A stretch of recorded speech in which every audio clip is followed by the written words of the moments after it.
तो पढ़ने वाले नौजवान अगर राजनीति में आ रहे हैं तो ये शुभ संकेत है। इससे उन लोगों की चूल्हे हिलेंगी, उनका नींव हिलेगा जो लोग अपनी परिवार और प्रॉपर्टी की राजनीति करते हैं। आज मैं बार बार कहता हूँ, आज हमारे झारखंड में जाके देखिए, हमारे झारखंड की 4 करोड़ की, मान के अनुमानित 4 करोड़ की आबादी कुछ दिन में हो जाएगी। हमारे 25 लीडर के पास इतना पैसा है कि 4 करोड़ की आबादी घर में बैठकर खाना खाएगी। तो हम गरीब नहीं है, हमारी गरीबी के कारण हमारे राजनेता बनते जा रहे हैं। उनका जरूरत से ज्यादा अमीर होना हमारी गरीबी के कारण है। तो इसलिए ऐसे नौजवानों को, पढ़े लिखे त्यागी नौजवानों को राजनीति में आना चाहिए। और क्या है वो समझिए। हम कह रहे कि जब इनका हक मैं मारने जाऊं तो ये मेरा क्यों नहीं विरोध करेंगे? ये मेरा हक मारने आएंगे तो मैं इनका क्यों विरोध नहीं करूंगा? अच्छा, स्वाभाविक, ये देखिए सिंपल बात, आज डोमिसाइल नीति लागू नहीं कर रही थी सरकार, सबको मौका मिला यहाँ शिक्षक भर्ती में, लेकिन बिहार के छात्रों का क्या मांग था कि भाई डोमिसाइल नीति लागू करो और बिहार के युवाओं को नौकरी दो सबसे पहले। ये मांग मैं भी करता हूँ, मैं ये मांग करता हूं कि बिहार के बच्चों को पहले आप बिहार में नौकरी दीजिए, और यही मांग ये करते हैं कि झारखंड के बच्चों को पहले झारखंड में मौका दीजिए। तो फिर कहाँ गलत है? मैं अपने लिए मांग रहा हूं तो सही हूं। नीतियों की बना। अब एक बात बताइए, पटना में अगर रांची के और धनबाद और बोकारो के नौजवान अगर भारी संख्या में नौकरी करने लगेंगे और पटना और यहाँ वालों को मौका नहीं मिले तो स्वाभाविक है मैं विरोध करूंगा। तो वही मैं उस नीति का, उस कर्म का मैं असहमत हूँ कि भाई हम यहाँ के मूल हैं तो पहले हम, फिर हमसे छूटेगा बचेगा। आप स्वागत है जी। और बाकी हमने कल भी कहा है कि यह बिहार हमारा बड़ा भाई है। विपिन जी हमारे रांची गए, हमने इनका आवभगत किया, इनका मान सम्मान किया, इनको भोजन कराया। आज हम बिहार में हैं, विपिन जी हमारा आवभगत कर रहे हैं। तो ये संबंध अलग है, राजनीतिक संबंध अलग है, जो हमारा राइट्स है, जो हमारी नियुक्तियां हैं, जो हमारे वो चीजें अलग है। आज बिल्कुल, आज हम फिर कह रहे हैं, अगर विपिन दा हजारीबाग से चुनाव लड़ेंगे तो सबसे पहले विरोध हम इनका करेंगे कि भाई आप मेरा हिस्सा खाने आए हैं। हम अगर महनार से चुनाव लड़ेंगे तो विपिन दा हमारा विरोध करेंगे। भाई भाई हैं, लेकिन भाई अगर छोटा भाई बड़े भाई के हिस्से को खाने भाई ज्यादा लेने लगेगा, छोटा भाई बड़ा भाई छोटा भाई का, तो असहमति होगी, नाराजगी होगी। तो हमारी असहमति रहेगी और वो तब रहेगी जब चाहे कोई रहे, चाहे बिहार रहे, झारखंड रहे, बंगाल रहे, या उत्तर प्रदेश रहे, या गुजरात रहे। इसलिए मेरी बातों को, मेरे विजन को, मेरे विचारों को पहले जानने का प्रयास करिए। बोले तो अगर विपिन दा कल को अगर डुमरी से चुनाव लड़ेंगे तो हम भाई ऑब्जेक्शन करेंगे कि भाई आप महानार छोड़ के डुमरी क्यों चले आए, आप वैशाली छोड़ के आप गिरिडीह क्यों चले आए। हम पहला ऑब्जेक्शन करेंगे, विपिन दा ये गलत कर रहे हैं, आप इनका विरोध कीजिएगा। आप बिल्कुल, अगर ये गिरिडीह जिला से चुनाव लड़ने आएंगे तो हम ही इनके खिलाफ खड़े होंगे। तो विरोध क्यों होगा? जयराम जी के चाहने वाले कहाँ नहीं, और विरोध करने वाले तो इनको घर में भी होंगे। बिल्कुल, हमारे गांव में मिलेंगे। स्वाभाविक सी बात है, हम लोगों की वैचारिक लड़ाई है ये। राजनीति एक विचार की लड़ाई होती है, और जो हम लोगों के विचार से कनेक्ट है कि भाई हम लोग चाहते हैं कि भ्रष्टाचारियों को खदेड़ कर भगाना है, वो किसी भी दफ्तर में है, उनको सबक सिखाना है। माने इनका विरोध सर माने राजनीतिक दल के लोग, बात और कौन करेंगे? वहाँ की क्यों करेंगे? ये तो हक की बात करते हैं, गरीबों, दलित, पिछड़े, इनके हक की बात करते हैं, जिनको आज तक सताया जा रहा है उनकी बात करते हैं ये। तो बाकी लोग इनका क्यों विरोध करेंगे?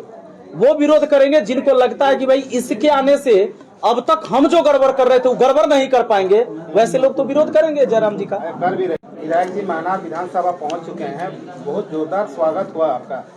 पहली बार चुनाव में बिहार का आपका एंट्री हुआ है। बिल्कुल, बिहार की धरती में आत्मीय अभिवादन किया गया और इस स्वागत से, उनके मेहमान नवाजी से कहीं ना कहीं एक अलग ही अनुभूति प्राप्त हुई। और निसंदेह यहाँ आने का जो मकसद है, बड़े भाई विपिन जी जो एक प्रसिद्ध शिक्षक हैं इस क्षेत्र के, और इस क्षेत्र के अलावा भी, बिहार के अलावा उनको बाकी देश के नौजवान जानते हैं, पहचानते हैं, इनके व्यवहार को, इनकी कुशलता को जानते हैं। और हम लोग मानते हैं कि राजनीति को, लोकतांत्रिक ढांचे को अगर मजबूत करना है तो पढ़े लिखे युवाओं का राजनीति में आना आवश्यक है। इसलिए मैं इनके निमंत्रण पर इनके विधानसभा एक दिन कैंपेनिंग के लिए आया हुआ हूँ। विधायक जी, जब यहाँ पर आप पहुँचे एक नारा भी लग रहा था, झारखंड और बिहार जिंदाबाद एक साथ, और 2 योद्धा भी एक साथ आप लोग खाना खा रहे हैं। विपिन सर एक तरफ बिहार के हैं और आप झारखंड से MLA हैं, दोनों एक साथ खाना खा रहे, कैसा अनुभव आपको फील हो रहा है? देखिए, कहीं ना कहीं एक भाई जैसा अनुभव है। और बिल्कुल बिहार रहे, उत्तर प्रदेश रहे, बंगाल रहे हैं, हम लोग भारत के हैं, राज्य हमारा अलग अलग है। और जब राज्य के विषय आएंगे तो थोड़ी बहुत असहमति नाराजगी होगी, लेकिन जब देश की बात आएगी, भाईचारे की बात आएगी, तो उसमें हम लोग कभी पीछे नहीं हटेंगे। विपिन सर क्या बोलिएगा, जिसका प्रतीक्षा था बिहार को वो पहुंच चुके हैं और टाइगर जिंदाबाद लग रहा है, झारखंड बिहार देखिए, जिंदाबाद। चुनाव में लोग बड़े बड़े नेता उतारते हैं, पर मैं नेता के रूप में जयराम जी को नहीं जानता, एक क्रांतिकारी के रूप में मैं इनको देखता हूँ। और जो चीज़ें मैंने इनको देखा है, जब ये पहले भी चुनाव लड़ते थे या चुनाव से पहले की बात, जब ये छात्रों के लिए लड़ते थे, नौजवानों के लिए लड़ते थे, सड़कों पर उतर के लड़ते थे, वो सारी चीज़ों पर हमारी नज़र रहती थी। मैं तो पढ़ाता हूँ आपको, अगर यूट्यूब पे कहिएगा तो 2017 से, और ऐसे मैं ऑफलाइन 2011 से। लेकिन जब से सोशल मीडिया में मैंने इनको देखा, कब से इनको फॉलो कर रहे थे आप? नहीं, बहुत टाइम से, जब मैं समझ लीजिए ना 19 साल के आसपास से, 19-20 से मैंने कई बार कुछ छोटी छोटी वीडियो क्लिप देखा था। उसके बाद इधर 3 साल पहले, 2 साल पहले ज़्यादा मैंने इनकी वीडियो को देखना शुरू किया, और मुझे लगा कि भाई ये क्रांतिकारी आदमी, मतलब इस भारतवर्ष में कोई पैदा हुआ है। फिर बहुत अच्छा लगता था, हम लोग सोचते थे। लेकिन इधर एकाएक रांची गए, एक दिन मन हो गया, इनका नंबर नहीं था, फिर हमने कहीं से कांटेक्ट करने की कोशिश की, और सौभाग्य की बात थी कि कांटेक्ट भी हुए और तुरंत इन्होंने बुलाया भी। और मेरे बारे में भी ये जानते थे, मुझे लगता था ये नहीं जानते होंगे शायद मेरे बारे में, पर ये जानते थे। और खासकर यहाँ को जो युवा हैं, बिहार के युवा हैं और इस महनार के युवा, बहुत ही गौरवान्वित महसूस कर रहे हैं कि आज एक क्रांतिकारी व्यक्ति बिहार की धरती पर आए। विधायक जी, आपका ये यहाँ बिहार में आना राजनीतिक मकसद है या क्या दोस्ती निभाने आए हैं? दोस्ती निभाने आए हैं। बाकी बिहार की राजनीति को हमसे बेहतर बिहार के लोग जानते हैं, और मेरा मानना है कि बिहार रहे चाहे भारत रहे, अब ऐसे बदलाव करने की आवश्यकता है। आज देश को अगर आज़ादी मिली तो पढ़े लिखे लोगों का बड़ा योगदान है। गांधी बैरिस्टर थे, पटेल बैरिस्टर थे, नेहरू बैरिस्टर थे, बोस ICS एग्जाम को कम्पीट करने वाले व्यक्ति थे। तो पढ़े लिखे नौजवान राजनीति को यह कह के मुकर जाते हैं कि यहाँ गंदगी है, राजनीति दूषित है, और वो भाग जाते हैं और उसे खामियाजा भुगतना पड़ता है। अयोग्य लोग शासन करने लगते हैं, अपने बाद अपने बेटे को उत्तराधिकारी बनाते हैं, जैसे राजतंत्र में होता था। शून्य से शुरुआत करते हैं और अरबों की प्रॉपर्टी खड़ा कर लेते हैं।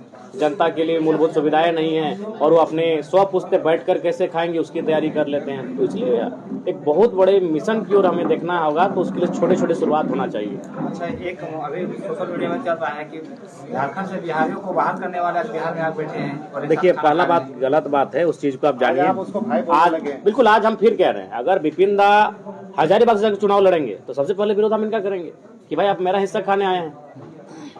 हम अगर महनार से चुनाव लड़ेंगे तो विपिन दा हमारा विरोध करेंगे। भाई भाई हैं, लेकिन भाई अगर छोटा भाई बड़े भाई के हिस्से को खाने भाई ज्यादा लेने लगेगा, छोटा भाई बड़ा भाई छोटा भाई का, तो असहमति होगी, नाराजगी होगी। तो हमारी असहमति रहेगी, और वो तब रहेगी जब चाहे कोई रहे, चाहे बिहार रहे, झारखंड रहे, बंगाल रहे, या उत्तर प्रदेश रहे, या गुजरात रहे। इसलिए मेरी बातों को, मेरे विजन को, मेरे विचारों को पहले जानने का प्रयास करिए। बोले तो अगर विपिन दा कल को अगर डुमरी से चुनाव लड़ेंगे तो हम भाई ऑब्जेक्शन करेंगे कि भाई आप महनार छोड़ के डुमरी क्यों चले आए, आप वैशाली छोड़ के आप गिरिडीह क्यों चले आए। हम पहला ऑब्जेक्शन करेंगे, विपिन दा ये गलत कर रहे हैं आप, इनका विरोध कीजिएगा। आप बिल्कुल। अगर ये गिरिडीह जिला से चुनाव लड़ने आएंगे तो हमें इनके खिलाफ खड़े होंगे। तो ये गलत संदेश है, उसको अन्य बिल्कुल ले। अगर बिहार रहे, बिहार जैसा हमारा झारखंड सुंदर है, बिहार सुंदर है, जैसे हमारे झारखंड के लोग हमारे लिए प्रिय हैं, बिहार के लोग हमारे लिए प्रिय हैं। ये मतभेद कब बनता है, जब कोई भाई माने भाई भाई में जब टकराहट होती है, तो हमारा हिस्सा ये लूटे, इनका हिस्सा हम लूटे, तो तकरार होगी। सर ये कह रहे हैं कि आप अगर हजारीबाग, गिरिडीह या डुमरी से चुनाव लड़ते हैं तो आपका माननीय साहब बोल रहे हैं कि विरोध करेंगे, इस पे आप अच्छा, एक बात बताइए, मैं यहाँ चुनाव लड़ रहा हूँ तो क्या मेरे बिहार के लोग मुझे विरोध नहीं कर रहे हैं? एक सिंपल सा बात है कि जब मैं बिहार में ही चुनाव लड़ रहा हूँ तो बिहार के लोग थोड़े ना मेरा सब सपोर्ट करेंगे, यहाँ भी विरोध करेंगे। ये जो और नहीं, मैं इनका जो तात्पर्य क्या है वो समझिए। हम कह रहे हैं कि जब इनका हक मैं मारने जाऊं तो ये मेरा क्यों नहीं विरोध करेंगे?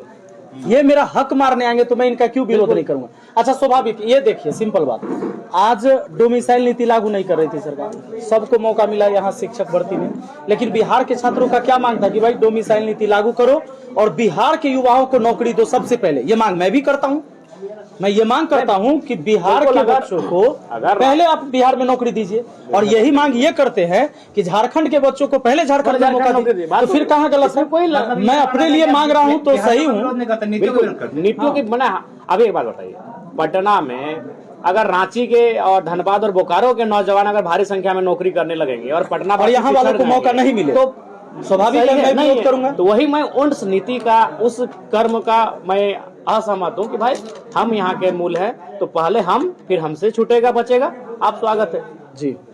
और बाकी हमने कल भी कहा है कि यह बिहार हमारा बड़ा भाई है। विपिन जी हमारे रांची गए, हमने इनका आवभगत किया, इनका मान सम्मान किया, इनको भोजन कराया। आज हम बिहार में हैं, विपिन जी हमारा आवभगत कर रहे हैं। तो ये संबंध अलग है, राजनीतिक संबंध अलग है, जो हमारा राइट्स है, जो हमारी नियुक्तियां हैं, जो हमारे वो चीजें अलग है। लेकिन सर यहाँ पर हम लोग को लग रहा था कि जयराम जी का विरोध होगा, लेकिन बहुत जोरदार स्वागत क्यों हुआ। विरोध क्यों होगा? जयराम जी के चाहने वाले कहाँ नहीं हैं? और विरोध करने वाले तो इनको घर में भी होंगे। बिल्कुल हमारे गांव में मिलेंगे। स्वाभाविक सी बात हमारे है, बगल हम में लोगों मिलेंगे। की वैचारिक लड़ाई है ये। राजनीति एक विचार की लड़ाई होती है, और जो हम लोगों के विचार से कनेक्ट है कि भाई हम लोग चाहते हैं कि भ्रष्टाचारियों को खदेड़ कर भगाना है, वो किसी भी दफ्तर में है, उनको सबक सिखाना है। माने इनका विरोध सर माने राजनीतिक दल के लोग करते हैं। बिल्कुल, और कौन करेंगे? इनका बढ़ते जाना वहाँ की आधार क्यों करेंगे? ये तो हक की बात करते हैं, गरीबों, दलित, पिछड़े, इनके हक की बात करते हैं, जिनको आज तक सताया जा रहा है उनकी बात करते हैं ये। तो बाकी लोग इनका क्यों विरोध करेंगे? वो विरोध करेंगे जिनको लगता है कि भाई इसके आने से अब तक हम जो गड़बड़ कर रहे थे वो गड़बड़ नहीं कर पाएंगे, वैसे लोग तो विरोध करेंगे जयराम जी का। कर भी रहे हैं। होगा वो। देखिए फिलहाल हम लोग को ये तय करना है, विपिन भाई भारी मतों से महनार को जीते। आपके माध्यम से महनार की जनता को हमारा संदेश होगा कि एक पढ़ा लिखा नौजवान जो बच्चों को मैथ्स पढ़ाता था, उनकी बौद्धिक ज्ञान का वर्धन करता था, उस दिशा में उनको आगे ले जाता था, अग्रसारित कर रहा था, वो नौजवान अगर राजनीति में आया है तो ऐसे पढ़े लिखे नौजवानों को राजनीति में अवसर देना चाहिए। अब आप मेरा ही उदाहरण लीजिए, और हमारे 81 विधायकों में आज राज्य में अगर चर्चा आता तो एक नौजवान का चर्चा आता है जयराम माथुर। तो 243 की भीड़ में विपिन सर भी एक हटके प्रेजेंट करेंगे, मेरा विश्वास है। इसीलिए मैं आया हूँ उतनी दूर से कि मैंने आज झारखंड की राजनीति को एक नया तस्वीर दिखाया गाँव से चलकर। जैसे चूंकि ये फेमस टीचिंग करते थे, इनको फेस जानते, लेकिन हम भी जब मैंने मास्टर डिग्री कंप्लीट किया तो हम अपने बगल के हाई स्कूल में निःशुल्क 4 साल बच्चों को पढ़ाए, हम भी पढ़ाते थे। तो पढ़ने वाले नौजवान अगर राजनीति में आ रहे हैं तो ये शुभ संकेत है। इससे उन लोगों की चूल्हे हिलेंगी, उनका नींव हिलेगा जो लोग अपनी परिवार और प्रॉपर्टी की राजनीति करते हैं। आज मैं बार बार कहता हूँ, आज हमारे झारखंड में जाके देखिए, हमारे झारखंड की 4 करोड़ की, मान के अनुमानित 4 करोड़ की आबादी कुछ दिन में हो जाएगी। हमारे 25 लीडर के पास इतना पैसा है कि 4 करोड़ की आबादी घर में बैठकर खाना खाएगी। तो हम गरीब नहीं है, हमारी गरीबी के कारण हमारे राजनेता बनते जा रहे हैं। उनका जरूरत से ज्यादा अमीर होना हमारी गरीबी के कारण है। तो इसलिए ऐसे नौजवानों को, पढ़े लिखे त्यागी नौजवानों को राजनीति में आना चाहिए। और विपिन सर में मैं वो देखता हूँ, इसलिए मैं लगभग 8 घंटे का सफर करके, और आप लोग भी आए हमारे साथ ही यहाँ तक आए। लेकिन सर लास्ट संदेश, कल तो गर्मी बढ़ने वाले आपकी विधानसभा में। नहीं, कल तो माहौल तो पहले से ही बना हुआ है, कल और गर्मी बढ़ने कल वाला देखने को तापमान। मिलेगा। दूसरा चीज ये है कि भाई हम एक ही बात करते हैं कि जब आप वोट करें तो इसलिए नहीं करें कि वो आपके जात का है या आप किसी पार्टी को चाहते हैं, सीधे मुख्यमंत्री बनाना है इसीलिए वोट करना है, किसी को भी वोट कर देना है। मुख्यमंत्री से आपकी बात नहीं होगी, मुख्यमंत्री आपके काम को तुरंत हल नहीं करेंगे। आपके थाना, ब्लॉक, अनुमंडल में जो रिश्वतखोरी हो रहा है उसको मुख्यमंत्री आके नहीं ठीक करेंगे, वो आपके स्थानीय प्रतिनिधि ही ठीक करेगा। तो जब इस बार वोट करें तो अपने बाल बच्चों का भविष्य भी देखकर वोट करें, और दारू, मुर्गा, साड़ी, कपड़ा, जाति, पार्टी के लालच में पड़कर गलत लोगों को वोट न करें। आपका संदेश सर? मेरा संदेश यही होगा कि बिहार हमारा ऐतिहासिक रूप से, भौगोलिक रूप से, संवैधानिक रूप से बड़ा भाई रहा है। और आज वहाँ पे चुनाव होने जा रहा है, विधानसभा का चुनाव है, जो बिहार की विकास को एक नई सीढ़ी, नया आयाम देने का कार्य करेगा। तो बिहार की जनता अपने मत का सोच समझकर, अपने विवेक के अनुसार, बिना किसी लोभ के, बिना भय के मतदान करे और अच्छे अच्छे कुशल नेताओं को चुने, विशेषकर युवाओं को मौका दे और उन्हें बिहार के विधानसभा में भेजने का कार्य करे, ताकि वो बिहार के मुद्दों को बिहार विधानसभा में उठाएंगे, रखेंगे और उसके लिए लड़ेंगे, बहस करेंगे और बिहार के लिए जिएंगे। बिहार में जातिवाद का एक बहुत बड़ा फैक्टर है जी। इस पे क्या देखिए राजकुमार जी, अभी आके हम ऐसे तो नहीं, हम लोग विपिन सर से चर्चा की। विपिन सर आप किस समुदाय से हैं? यानी अभी तक हम ये जानते भी नहीं थे कि इनका सरनेम क्या है और विपिन सर का समुदाय क्या है। अभी हम लोग जस्ट खाने से ठीक पहले पूछे कि आप किस समाज से बिलोंग करते हैं। तो हम जो उतना दिन से इनको जान रहे हैं, सच बोल रहे ईमानदारी से, हम ये आज तक नहीं जानते थे कि इनका समुदाय क्या है या किस मैंने समाज से बिलोंग करते हैं। तो देखिए सच्चाई है, इस सच्चाई से आप इनकार नहीं करेंगे कि भाई कास्ट को लोग बेस नहीं मानते हैं, लेकिन मेरा मानना है कि अब हम 21वीं सदी में जी रहे हैं, अतः थोड़ा सा हमारी सोच को भी 21वीं सदी के जैसा होना चाहिए और थोड़ा बदलाव होना चाहिए। किस जाति से पता चला? छोड़िए अब उसे अभी जयराम जी, झारखंड में भी चुनाव है, विपिन सर प्रचार करने के लिए जाएंगे क्या झारखंड? देखिए चूंकि झारखंड मात्र एक ही चुनाव है, वो चुनाव है, तो इसीलिए हम नहीं चाहेंगे कि विपिन सर, क्योंकि इनका यहाँ भी चुनाव है तो अभी उनको वहाँ बाधित नहीं करेंगे। जब झारखंड में फ्रेश चुनाव होगा तो ये पक्का आएंगे और बिल्कुल हमारे असेंबली में आएंगे, डुमरी में आएंगे, जहाँ हमारे प्रत्याशी भी लड़ेंगे वहाँ आएंगे, क्यों नहीं आएंगे। खान सर जैसे, जयराम महतो जैसे, अवध ओझा सर जैसे लोगों का यहाँ पे आने से क्या प्रभाव पड़ेगा? सबसे पहले आपने जैसे लोगों का नाम लिया आपने, ऐसे लोग कभी समाज का कुछ बिगाड़े नहीं है। जब कुछ किया है तो समाज के लिए, बेहतरी के लिए किया है, कुछ समाज को दिया है, इस देश को दिया है। तो ऐसे लोगों के आने से तो निश्चित है कि हम लोग गौरवान्वित महसूस करते हैं। जातीय समीकरण कैसा चल रहा है इस विधानसभा के लिए? देखिए भैया, जब हम शिक्षक रहे हैं, सब जाति के बच्चा को पढ़ाया, एक ही बात पढ़ाया है। तो हमारा ले कोनो जाति पार्टी कोनो मैटर नहीं करता है, हमारा सब जाति के लोग हमारा साथ है। कल ही आपके यहाँ मोकामा में गोली चला है, उस पर क्या बोलिएगा? गोली चलना अच्छा बात थोड़े है, ये पर क्या बोलेंगे? सब तो सिंपल बात है। कोनो बोलेगा जो गोली चला है गलत बात है, किसी की हत्या हो गई गलत बात है, बिल्कुल नहीं होना चाहिए, गलत है। और जो दोषी है उसको कड़ी से कड़ी सजा मिलना चाहिए। हो जाएगा।